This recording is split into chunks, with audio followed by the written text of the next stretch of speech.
السلام علیکم ورحمۃ اللہ وبرکاتہ۔ امید ہے آپ سب خیریت سے ہوں گے۔ آج میں ذوالحجہ کی اہمیت، فضیلت اور اس کی برکتوں کے بارے میں بیان کرنے لگی ہوں کہ ذوالحجہ کا مہینہ انشاءاللہ تعالی جمعے والے دن یا ہفتے والے دن اللہ کے فضل و کرم سے شروع ہو جائے گا۔ تو اس میں کون کون سے کام ہیں جو ہم مسلمانوں کو کرنے ہیں اور جن چیزوں سے ہمیں رک کے رہنا ہے، اور ان چیزوں کے بارے میں بتاؤں گی، اور کوشش کریں کہ جس کے بارے میں اس کی فضیلت کے بارے میں سورۃ الفجر میں اللہ تعالیٰ نے اس کی فضیلت بیان کی ہے کہ والفجر ولیال عشر والشفع والوتر واللیل اذا یسر حل فی ذالک قسم لذی حجر۔ اس کی پہلی 5 آیات میں اس کی تاکید اور اس کی فضیلت اور اہمیت کے بارے میں بتایا گیا۔ حضرت ابو سعید خدری رضی اللہ تعالیٰ فرماتے ہیں کہ رسول اللہ صلی اللہ علیہ وسلم کا ارشاد ہے کہ تمام مہینوں کا سردار ماہ رمضان مبارک ہے کہ جس میں قرآن نازل ہوا، اور سب سے زیادہ اور سب سے بڑی حرمت والا مہینہ ذی الحج کا ہے۔ حضرت جابر رضی اللہ تعالیٰ عنہ بیان فرماتے ہیں کہ رسول اللہ صلی اللہ علیہ وسلم کا ارشاد ہے کہ دنیا کے تمام ایام سے افضل عشرہ ذی الحجہ کے ایام ہیں۔ صحابہ کرام رضی اللہ تعالیٰ عنہ اجمعین نے عرض کیا کہ کیا ان ایام میں عمل کرنے کے برابر راہ خدا میں جہاد کرنا بھی افضل نہیں؟ تو رسول صلی اللہ علیہ وسلم نے فرمایا کہ نہیں، ہاں، سوائے اس شخص کے جو اپنا مال اور جان لے کر جہاد میں شرکت کرے اور اللہ کی راہ میں قربان ہو جائے، سوائے اس شخص کے، ورنہ کوئی عمل اتنا اس سے بڑھ کر نہیں جو ان ایام میں کیا جائے۔ اس کی فضیلت کے بارے میں حضرت علی رضی اللہ تعالیٰ عنہ بیان فرماتے ہیں کہ رسول اللہ صلی اللہ علیہ وسلم نے ارشاد فرمایا ہے کہ عشرہ ذی الحجہ جب آ جائے تو عبادت کی کوشش کیا کرو، کیونکہ عشرہ ذی الحجہ اللہ رب العالمین نے بزرگی فضیلت اس مہینے میں جو عطا فرمائی ہے، اور عشرہ کی راتوں کو بھی وہی فضیلت عطا فرمائی ہے، کیونکہ آپ نے بار بار فرمایا ہے کہ اس میں زیادہ سے زیادہ کوشش کیا کرو کہ زیادہ سے زیادہ اچھے سے اچھے کام کریں۔ ان کی فضیلت اور اہمیت سے اس لیے بار بار بیان کی ہے کہ مسلمانوں کو اس اسلامی ذی الحجہ کا یہ وہ بے حساب جس میں اللہ تعالیٰ اپنی رحمتیں، اپنی فضیلتیں اور برکتیں نازل فرماتا ہے، وہ مہینہ ہے کہ جس سے آپ محروم نہ ہوں۔ حضرت عبداللہ بن عباس رضی اللہ عنہ فرماتے ہیں کہ ذی الحجہ کے پہلے عشرہ میں اللہ غفور رحیم نے حضرت آدم علیہ السلام کی توبہ قبول فرمائی اور ان کو اپنی رحمت سے نوازا۔ اس وقت حضرت آدم علیہ السلام مقام عرفہ میں تھے۔ عرفہ کی وجہ تسمیہ بھی یہی ہے کہ عرفہ میں حضرت آدم علیہ السلام نے اپنے گناہ اور یا اپنی غلطی کا اعتراف کیا۔ اسی عشرہ میں حضرت ابراہیم علیہ السلام نے اللہ تعالیٰ سے دوستی کا درجہ پایا۔ اس مہینے میں ہماری اپنی تمام جو کاوشیں ہیں، جو تمام کوششوں کو ہمیں زیادہ سے زیادہ کوشش کرنی چاہیے کہ زیادہ سے زیادہ اللہ تعالیٰ کی نعمتوں سے فائدہ اٹھا سکے۔ تمام تعریفیں جو اللہ رب الکریم کے لیے ہیں، جو اپنے بندوں کی توبہ قبول فرماتا ہے اور ان کی برائیوں اور بدعمالیوں کو معاف فرماتا ہے، اپنے بندوں کا ظاہر اور پوشیدہ تمام باتوں سے واقف اور آگاہ ہے۔ ہم گواہی دیتے ہیں کہ اس بات کی کہ اللہ کے سوا کوئی معبود نہیں، وہ یکتا و تنہا ہے، زمینوں اور آسمانوں میں کوئی اس کا شریک نہیں۔ ہم گواہی دیتے ہیں کہ ہمارے سردار حضرت محمد صلی اللہ علیہ وسلم اس کے بندے اور رسول ہیں۔ تمام مخلوقات کی طرف سے اللہ تعالیٰ ان پر اور ان کے آل پار پر درود و سلام پیش فرمائے۔ اس کی فضیلت کے بارے میں حدیث ہے کہ نبی کریم صلی اللہ علیہ وسلم نے فرمایا، افضل ایام دنیا ایام العشر، یعنی دنیا کے افضل ترین دنوں میں سب سے جو اسلامی مہینوں میں ذی الحجہ کی جو برکات اور فضیلتیں ہیں، اس میں بے حساب فضیلت اور اہمیت بیان کی گئی ہیں۔ مسلمانوں کی دوسری عیدیں اس مہینے میں ہوتی ہیں، مسلمانوں کی جو دوسری عید ہے وہ اسی مہینے میں ہوتی ہے، اور اسی مہینے میں اسلام کے 2 بنیادی ارکان یعنی حج اور قربانی بھی ادا کی جاتی ہیں، اگرچہ یہ دونوں فرائض صرف صاحب حیثیت لوگ پر فرض ہیں، لیکن اس میں تمام جو لوگ جو قربانی جو حج وغیرہ نہیں کر سکتے وہ بھی اس کی فضیلتوں سے فیض یاب ہو سکتے ہیں، کیونکہ اس کی حرمت کے بارے میں فرمایا جس میں حضرت جابر رضی اللہ تعالیٰ فرماتے ہیں کہ رسول اللہ صلی اللہ علیہ وسلم نے ارشاد ہے کہ دنیا کے تمام ایام سے افضل عشرہ ذی الحجہ کا ہے۔ تو اس لیے بعض ایسے اعمال ہیں جن میں محدود پیمانے پر گناہوں کی معافی کا ذکر ہے کہ ایسے عمل کر لو تو اللہ نامہ اعمال سے گناہوں کی اتنی ہی مقدار ختم کر دی جائے گی، اور یہ اعمال بھی انتہائی آسان اور مختصر سی مدت میں مشتمل ہیں۔ ان میں ایک عرفہ کے دن کا روزہ ہے جس کے عوض 2 سال کے گناہوں کی معافی مل جاتی ہے، اور دوسرا عاشوراء کے دن کا روزہ ہے جس کے عوض 1 سال کے گناہوں کی معافی ہو جاتی ہے۔ دونوں کا ذکر مسلم کی ان روایت میں ہے۔ صحیح مسلم کی حدیث میں ہے، قال وسئل عن صوم یوم عرفہ فقال یکفر السنۃ الماضیۃ والباقیہ، قال وسئل عن صوم یوم عاشوراء فقال یکفر السنۃ الماضیہ حضرت ابو قتادہ رضی اللہ تعالیٰ عنہ نے بیان کیا کہ نبی کریم صلی اللہ علیہ وسلم سے عرفہ کے دن کے روزے کے بارے میں پوچھا گیا تو اس کا اجر کیا ہے؟ تو آپ صلی اللہ علیہ وسلم نے فرمایا 1 سال گزرے ہوئے اور 1 سال آنے والے گناہوں کا کفارہ ہو جاتا ہے۔ راوی نے کہا کہ پھر عاشوراء یعنی 10 محرم کے روزے کا پوچھا گیا تو فرمایا 1 سال گزرے ہوئے سالوں کے گزرے ہوئے گناہوں کا کفارہ ہے۔ عرفہ کا دن یعنی 9 ذی الحجہ کا ہے اور عاشوراء 10 محرم کو کہتے ہیں۔ یوم عرفہ اور اس کی فضیلت کے بارے میں کہ عرفہ کے دن روزہ رکھنے سے 2 سالوں کے گناہوں کی معافی ملتی ہے، اس کے ساتھ جہنم سے زیادی کا پروانہ بھی مل جاتا ہے۔ صحیح مسلم کی حدیث میں ہے عن عائشہ رضی اللہ تعالیٰ عنہا ان رسول اللہ صلی اللہ علیہ وسلم قال ما من یوم اکثر من ان یؤتک اللہ عز وجل فیہ عبدا من نار من یوم عرفۃ وانہ لا يدنو ثم بنیامہم ملائکہ فیقول ما اراد ہؤلاء۔ حضرت عائشہ رضی اللہ تعالیٰ سے مروی ہے کہ رسول اللہ صلی اللہ علیہ وسلم نے فرمایا عرفہ سے بڑھ کر کوئی دن ایسا نہیں جس میں اللہ تعالیٰ بندوں کو آگ سے اتنا آزاد کرتے ہوں کہ جتنا عرفہ کے دن آزاد کرتے ہیں، اور اللہ تعالیٰ بندوں کے قریب ہوتے ہیں اور بندوں کا حال دیکھ کر فرشتوں پر فخر کرتے ہیں اور فرماتے ہیں کہ کس ارادے سے جمع ہوئے ہیں۔ اتنا عمل چھوٹا ہے اور صرف 1 دن کا روزہ ہے اور اجر اتنا بڑا ہے کہ 2 سال کے گناہوں کی معافی کا برابر بدلہ ہرگز نہیں ہے، بلکہ یہ تو اس رؤوف الرحیم کے کا بے مثل مظاہرہ ہے۔ اللہ ہمیں بے پایا رحمتوں کو حاصل کرنے کی توفیق عطا فرمائے، کیونکہ یہ وہ دن ہیں جن سے ہمیں ہر حال میں کوشش کرنی ہے کہ زیادہ سے زیادہ فائدہ اٹھا سکیں۔ قبل اسلام میں حضرت عائشہ بیان کرتے ہیں کہ رسول اللہ صلی اللہ علیہ وسلم کے زمانے میں ایک شخص گانے بجانے کا بہت شوقین تھا، مگر جب وہ ذی الحجہ کا چاند دیکھ لیتا اور پھر اسی روز سے روزے رکھنا شروع کر دیتا۔ جب اس کا اطلاع نبی کریم صلی اللہ علیہ وسلم کو ملی تو آپ صلی اللہ علیہ وسلم نے اس کو طلب فرمایا اور ارشاد فرمایا کہ ان دنوں کے روزے کیوں رکھتے ہو؟ تو اس نے بتایا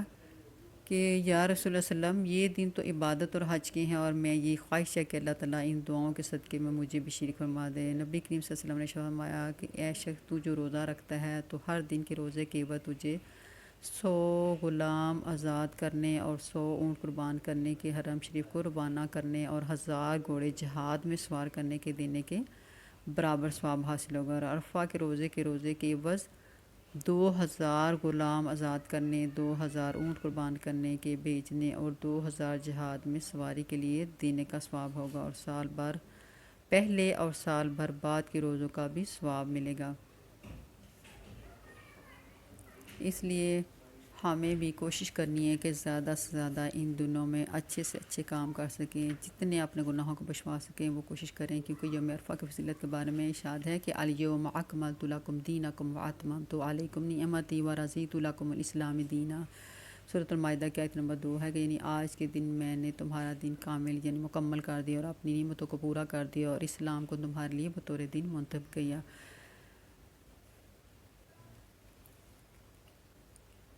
حضرت عمر فاروق رضی اللہ تعالیٰ عنہ نے ایک یہودی سے کہا کہ ایک آیت ہے کہ قرآن کی آپ لوگ اکثر پڑھا کرتے ہیں کہ اگر وہ ہم پر نازل ہوتی تو اس کا دورہ نزول کا بھی ہمیں علم ہوتا تو یقیناً ہم اس روز عید منایا کرتے۔ سیدنا عمر فاروق رضی اللہ تعالیٰ عنہ نے ارشاد فرمایا